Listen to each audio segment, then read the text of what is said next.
छोटा सा गिफ्ट है। आ जाओ साली। खुश हैं आप? आपकी बेटी हुई है? कहाँ गिरे? पहली पहली है तो हम ले जाएं? घर पे चले के नाश्ता कराओगे आप? नहीं। नाश्ता नहीं कराते, भूखे पेट लाते, काम कराते ले जाते मजदूरों की तरह। Good morning Gwalior. हम महादेव समर्पण सेवा संस्थान से आज फिर लवी डॉटर के लिए एक अस्पताल जाएंगे और बिटिया को हम एक गिफ्ट देने जाएंगे। वो है बिटिया के कपड़े, जो आप देख रहे हैं कुर्सी पर रखे हुए हैं। ये हम कल बाजार से लाए हैं और आज रमन भैया को आज काम मिला है कि वो कपड़ों को इकट्ठा करके बैग में रखें, सामान रखें, चेक करें कि क्या क्या सामान ले जाना है हॉस्पिटल में और वहां क्या जरूरत पड़ेगी। तो रमन भाई के पास ये सामान रहेगा और यही देखभाल करेंगे। मैं आपके लिए ये ब्लॉग बनाऊंगा, आप देखेंगे कि कैसे हम कार्य करते हैं और हमारी मस्ती भी देखेंगे। तो बस एंजॉय कीजिए और हमारा सपोर्ट कीजिए। तो सर रेडी हो रहे हैं, तो सर रेडी होकर आते हैं तो हम सब चलते हैं। ये हमारी टीम आगे जाते हुए, मैं पीछे पीछे चल रहा हूँ। सर ने कहा पीछे से बनाना। अब क्या करूँगा, पीछे से बना रहे हैं हम, क्या करें। अब कैमरा वाला कभी दिखता है? नहीं दिखता। कैमरा वाले की कौन जानता है मेहनत, लेकिन ठीक है, अब अपना काम है तो शिद्दत से करना ही पड़ेगा। तो ये टीम है अलग रास्ते।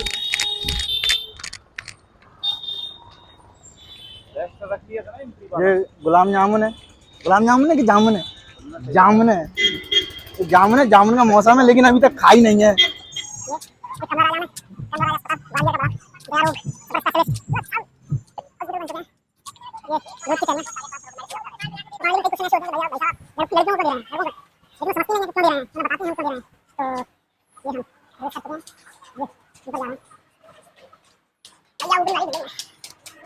आप सभी लोग केवल 2-5 मिनट के लिए मुझे सुन लीजिए, केवल 2-5 मिनट के लिए बस थोड़ी सी चर्चा करके फिर हम यहां से चले जाएंगे। हम सभी लोग एक संस्था है महादेव समर्पण सेवा संस्था, उस संस्था से आए हैं और बच्चियों की जागरूकता के लिए एक अभियान चलाते हैं जिसका नाम है लव योर डॉटर। इसके तहत हम लोग क्या करते हैं, प्रति सप्ताह किसी भी अस्पताल में जाते हैं, जो नवजात कन्याएं होती हैं उनके परिवार को जो सरकार की योजनाएं चलती है उनकी जानकारी उन तक पहुंचाते हैं और उन योजनाओं का लाभ लेने में भी अगर आपको समस्या आ रही है तो उसके लिए भी हम लोग साथ खड़े रहते हैं। जितनी भी सरकार की योजनाएं होती है सिर्फ उनकी जानकारी देते हैं और बच्चों के लिए एक छोटा सा गिफ्ट लेकर आते हैं, वो देकर चले जाते हैं। आप लोगों ने एक योजना का नाम सुना होगा जिसका नाम है लाडली लक्ष्मी योजना। इस योजना का लाभ आप अपने आंगनवाड़ी केंद्र से ले सकते हैं।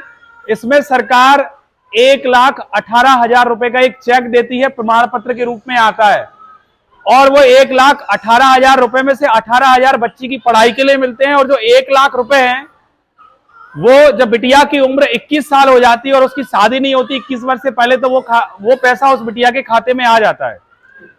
पहली चीज, इसमें आपको कोई पैसा नहीं देना होता है, बस शर्त इतनी सी होती है कि बेटी पहली हो, पहली बेटी पर ही मिलता है, दूसरी बेटी पर भी मिलता है यदि उसमें परिवार नियोजन को अपना लिया जाए। परिवार नियोजन का मतलब है कि बच्चेदानी का ऑपरेशन करा लिया जाए तो दूसरी बेटी पर भी मिलता है, यानी कि दोनों बच्चियों पर मिलता है 1,18,000 रुपए का चेक।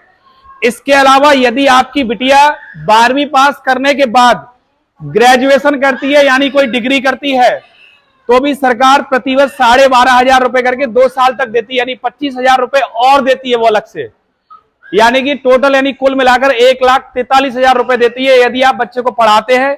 ये शर्त रहती है उसमें, जो 25,000 रुपए अलग से देती है। अदरवाइज आपको जो 1,18,000 रुपए मिलने होते हैं वो मिलते ही मिलते हैं पहली बेटी पर और दूसरी बेटी पर परिवार नियोजन को अपनाने पर। और यदि दूसरी बार में जुड़वा बेटियां पैदा होती है तो तीनों बच्चियों पर मिलता है, लेकिन परिवार नियोजन को ही अपनाना होता है। दूसरी एक योजना और होती है जिसका नाम है सुकन्या समृद्धि योजना। इसका लाभ आप अपने पोस्ट ऑफिस से या जो भी सरकारी बैंक होता है आप उससे भी इसका लाभ ले सकते हैं।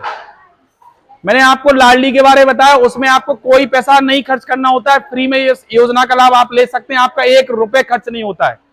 सुकन्या में आप महीने के 250 रुपए से लेकर 500, 700, 800, 1000, 2000, 10,000 तक, 12,000 तक आप कितने भी पैसा जमा कर सकते हैं। इस योजना को बताने का उद्देश्य हमारा लोगों के प्रति जागरूकता लाना है। यदि आपके दिमाग में यह चल रहा है कि हम लोग अपने फायदे के लिए बता रहे, तो हम लोगों का ऐसा कुछ नहीं, हम लोग बताकर चले जाएंगे। आप लोगों के ऊपर है आपको इसका लाभ लेना या नहीं लेना। मैं तो ये चाहता हूं आप इसका लाभ ले, सरकार बहुत सारा पैसा देती है बच्चियों के जन्म पर। यदि आप सुकन्या में महीने का 1000 रुपए जमा करते हैं तो यही पैसा आपको साल भर में कितना करेंगे, 12,000, और यही पैसा आपको 14 साल जमा करना है, लगभग 1,43,000 रुपए आप जमा करेंगे। जमा करने पर जब बिटिया की उम्र 21 वर्ष हो जाएगी, या जिस समय से आपने पैसा जमा करना शुरू किया वो 21 वर्ष हो जाएंगे, तो वही पैसा जो आपने 1,43,000 के आसपास 14 साल में जमा किया, वही पैसा आपको लगभग 5.25 लाख रुपए के आसपास मिलता है आपका, 5.5 पौने 6, यानी सरकार बहुत सारा पैसा देती है। तो आप इन योजनाओं का लाभ उठाइए। बाकी कुछ योजनाएं ऐसी हैं, जब महिला गर्भवती होती है तो पहले ही सरकार से पैसा मिल जाता है उसकी जांच के लिए, उसके स्वास्थ्य के लिए, उसके खाने पीने के लिए। तो मेरे ख्याल से आप उसका लाभ ले चुके होंगे। और कुछ डिलीवरी के बाद मिलता है, जब पहली बार डिलीवरी होती है तो उसका आप यहां से जानकारी पता कर सकते हैं। लेकिन जब पहली बार डिलीवरी होती है वो सिर्फ उसके लिए होता है। और जिनको भी बच्चियां पैदा हुई हैं उनको बहुत बहुत बधाइयां, बहुत बहुत शुभकामनाएं, और जिनको बेटे हुए उनको भी बहुत बहुत शुभकामनाएं। चलो आ जाओ, उधर से शुरू कर लेते या इधर से कर लो, आ जाओ।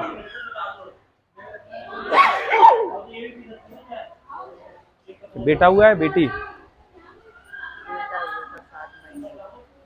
अच्छा, बेटा हुआ है, लड़का हुआ है, बहुत बहुत शुभकामनाएं। सोए नहीं क्या रात भर?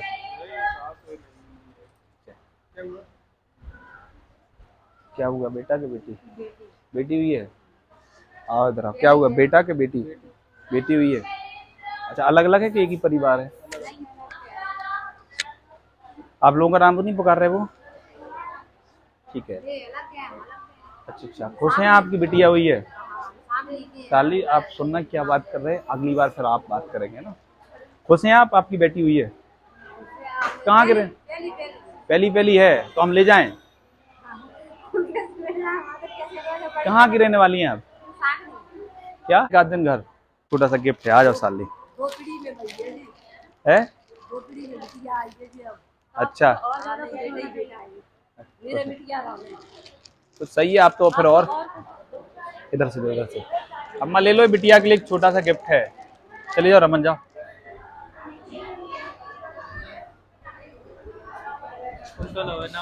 तो हमारा आज का जो भी था वो सब खत्म हो चुका है। जैसे कि बच्चियों को कपड़े बांटने थे, बांट चुके हैं। मुझे पता नहीं रमन भाई ने एंट्री की है तो कितने हैं हुए हैं पता नहीं है। तो अब घर पर जा रहे हैं। ये हैं, ये हॉस्पिटल के कितनी सुरक्षा करते हैं हॉस्पिटल की, क्या बताएं हम भी। ये देखो गेट पे सांगा लगे कोई अंदर ना आए, क्योंकि जरूरी भी है, हॉस्पिटल है ये। ये हम हॉस्पिटल के बाहर आ गए और घर पर चले गए। नाश्ता कराओगे आप? नहीं, नाश्ता नहीं कराते, भूखे पेट लाते, काम कराते ले जाते हैं मजदूरों की तरह। ये नहीं कि आए हैं तो नाश्ता कराएं। ले आएगा, आपको लाना चाहिए था, तैयार रखना चाहिए था टेबल पे। हम आते हम खाते। अगले संडे हमें गांव जाना है, तो इंडिया पेड बैंक के मिशन पूरा करने, तो कैंप लगाएंगे उसमें। और आप अगले ब्लॉग में मिलना, और अच्छी अच्छी जानकारी और सपोर्ट, कुछ भी हो सपोर्ट कर सको किसी चीज़ में तो सपोर्ट कीजिए। कपड़ा दे सकते हैं, जैसे लवी डॉटर के लिए तो कपड़े दीजिए, और अगर आप इंडिया पेड बैंक के लिए पैड दे सकते हैं तो पैड दीजिए। जो भी आपको सपोर्ट करेंगे वो हमारे लिए अच्छा रहेगा। हम आगे जा रहे हैं, पीछे रहे क्या।